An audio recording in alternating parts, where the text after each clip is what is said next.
Voices of Today presents The Curse of God. Why I Left Islam by Harris Sultan. Narrated by Denis Daly.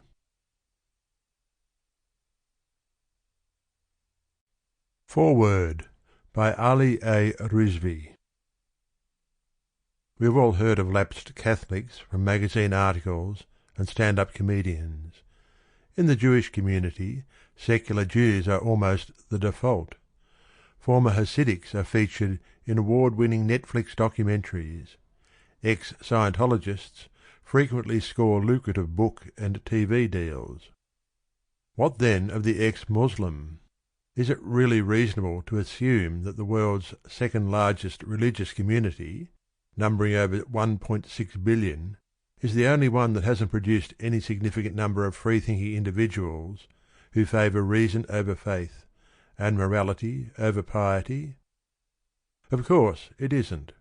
Yet while lapsed Catholics, ex-Hasidics, and ex-Scientologists are embraced, even celebrated, ex-Muslims are somehow dismissed as a fringe faction, as Islamophobic native informants, or as self-hating traitors who are party to the demonisation of Muslims by the anti-Muslim populist far right. This, dear readers, is bigotry. It assumes that Muslims are uniquely unable to tolerate dissent, satire, or even dialogue. This book, then, is much more than just a riveting account of why a once-believing young Muslim man lost his faith in pursuit of truth and moral consistency. It is also an opportunity for Muslims to engage in the kind of dialogue they are widely thought to be incapable of. All of us who live in liberal Western democracies are beneficiaries of the age of enlightenment. Our fundamental values and rights, of free expression, individual liberty, equal rights, and democracy, are the result of courageous free thinkers who challenged the European theocracies and religious orthodoxies of their time. So brutal and powerful were these regimes that they make today's Islamic State look like amateurs. Thomas Jefferson, who incorporated these Enlightenment ideals into the US Declaration of Independence, is famously known to have taken a razor blade to the Bible, stripping it of all supernatural claims and superstition.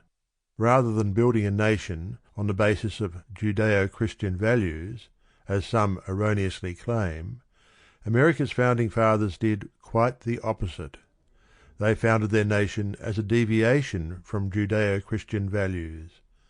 The First Amendment of the US Constitution throws up a wall between religion and state, while guaranteeing free speech and free expression.